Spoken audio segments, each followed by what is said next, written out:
слобода. Бев много радостен, бе мирисна в една слобода после толкова време, разбираш. Всеки е много слободен, си ги посакал и те не се случи нищо понатам да оставам така и понатам, все е слободен. Тръчам, добивам сила да тръчам, да тръчам. Губаров само отговори да ми се обясня. Що ми се случи 96-та? Защо беше наредено моето убийство? Да кажат вистината. Која е правата наистина со Тони? Од една страна може да види дека Тони е криминалец, социјална личност, патолошки случај.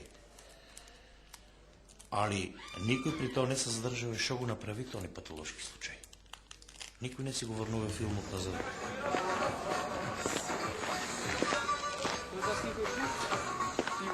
И отидов у бит пазар, разбираш.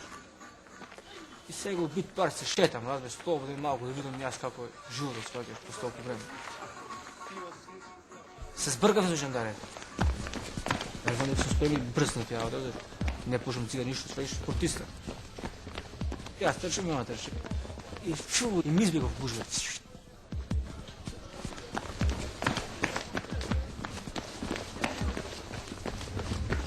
Има и список, створена една фама кај населението.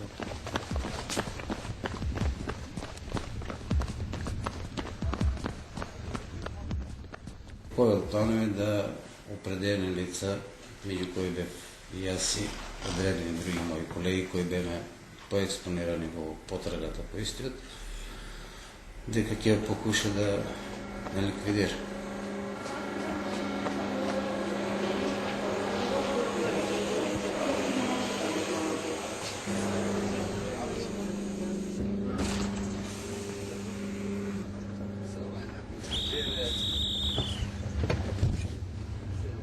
Јас сакам се да се заврши како што е, разбираш, сакам едноставно само еден ден да видам ги пие, да видам да прошетам, ништо друго не сакам. Само еден ден да видам ги пие, да видам мајка ми, да видам кај не е дома.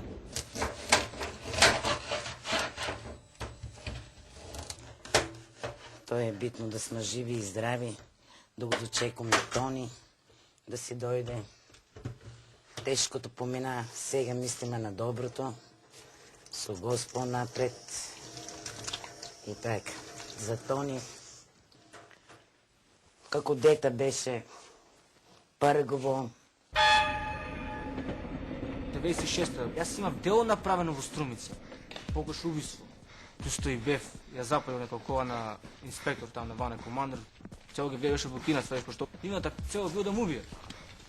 Се движам кога позади, неколку души джамне. Се пишчи, брат, се века стој. Ќе пукам, чекај да ми застанам, ама летнам на бегајне и се распукат мене, па, пум, на соборове. Ме погодав еден куршум и паѓам. И доаѓа Киро Брактајов на која пишов на главата, вика нема да мржи, вика, разбираш. Са сумњеше, соише на карта дека един од тие кои се во опасност сум и јас. Земајќи го во обзир фамозниот список на Тони Манчо. Вика носо полициска станица. Дојде Иване командир, сваќаш во тој момент и правах нешто муаве. Вика, зошто, вика, не губи. Му вика на Барактаров, дали се договорили да го убиме, вика, без задека, на кој начин те се убие него, разбираш ли? Вика, јас вика му кажа, вика да не мрде. Има носата во болницата, во Гевгели. Ме сошија се, дојга каркаляша ми стави инекција, не знам колку инекции ми ставен за урок. 5 минути. Динг-данг, дунг-данг, имата цел бил да му убие. Никој пат слобода не видам кај лажа. Додека му е на него таа фикс идеја дека докторот сакал со инекција да го утруе, па заради тоа, кога вториот пат избега меѓу другите кандидати од неговата листа беше и тој доктор. Тука дневници ми напишал, многу работи за него.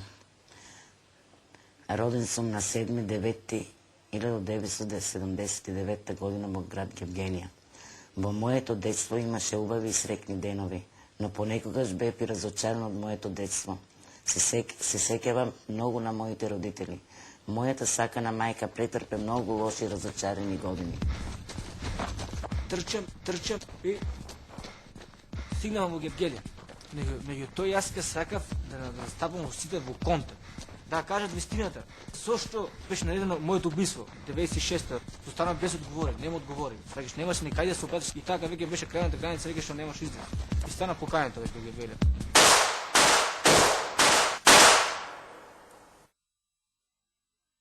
Големата трагедија започна во 20 часот и 50 минути, кога во центарот на Гевгелија беше лишен од живот. Ноќта помеѓу 1 и 2 мај настрада од шкорпионот на сполавениот Тони Кечев, познат како Манџа. Бегалец по година и пол зад решетки, искористувајќи заспаноста на некој од стражарите, Кечев бега. Предходно се колнел дека ќе им се одмази на луѓето кои го испратиле во Идризово. Прв на списокот за ликвидација бил се само 2 од околу 50 лица кои се наоѓале на списокот за одстрел на Тони Кечев. Првиот беше Ларо убиен, разбираш, во сред центар и тоа се случи вака. Се доближу на пола метро ли доаѓа, абе многу близко бев, не разбираш, до него, внатре. Он не ме гледа мене, јас му стом наставам од стакло му стом вака, очи у стом. Седна ма погледна во очи, свеќаш. Не сакам да убијам никого друг. И веќе јас го упалив во метро. Пам! Мене ми зујат уште, свеќаш, чаурата се слуша како прави тнгр, тнгр, тнгр, тнгр, свеќаш. А Лазо паѓа на маста. Пред да се случи тоа на 5 минути бев присутен таму. Се поздравив, имаше и други колеги, и тоа не слутевме дека баш таму би можело нешто да се случи. Лазо, полицаец што го убив, влегол кај мене дома. Ја ме отирал мајка ми, татко ми. Тоа беше 96-та, баш кога ме пука. Али јас не сум имал претходно никаков конфликт со него се до последниот момент кога не беше наредено моето убиство. Сваѓаш ли? Тога све се прометове. Полицајецот Лазо Митревски беше напиен, а остави капата тука, ми сака пиво. Вана вика, полицајецот многу го тепа Тони, крв му тече од носот. Викам, се разберме ние за ваа работа. Колку и да права грешки, Тони не смета вие да го тепте и не смета да викте оти Тони ќе го пукне. Јас сум мајка и тешко ми е.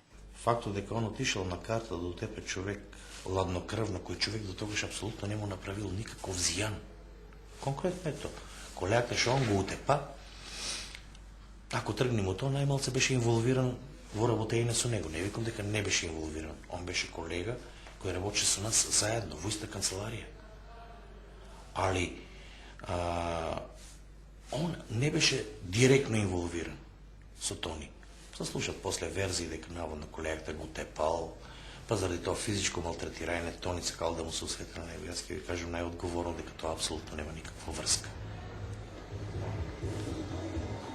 И си викам, шо дојде, викам, свега шо, викам, почна, викам, готово, викам, се зарати. И сега се трговски центар, кај сега тука на маса седа некој личи, свега, не сакам да ги преплашам и го ставив пишо под појас и се спуши по скај. Кога еден се скача со мене, свеќаш. Викам, тргни се, викам, остане, може сега со тебе со мене, оно, ми скара в пишо, викам, гледай го нека полно, викам, што да го испразнам од тебе ли, разбираш? Гледа, типот си, викам, добро, викам, ништо, викам, и си за мене, разбираш? И се движим на кај каркалаш. Дојдоме до друга пријава дека веќе пукано во куќа на еден граѓанин на Гевгелија. На каркалаше му фегом од двор и гледам капаци затворени, све блокирано, се спрема некоја журка. И таа нема проблем. Викам, да влезам, да не влезам, да влезам, да не влезам. Не влегам, да ќе го предупредам. Ми пука на врата 3 куршума, бам, бам, бам, и од таа страна повторно па му пука, бам. И немав намери јас да го убивам него, разбира моментално. Една причина за да кажа вистината, зошто дал наредба да ми се стават тие инекции тогаш. Него директен уклучил со полицијата да ме убијат. По друга причина спрема респект спрема неговата фамилија, разбираш ти? Ти се две причини што станав он жив, да кажем. Иначе он ќе беше меѓу првите и нема да имаше да свеѓаш. Веќе дури таму беа луѓето, тој муњевито си имаше префрлено кај втората жртва, кај што му задзвонува на вратата и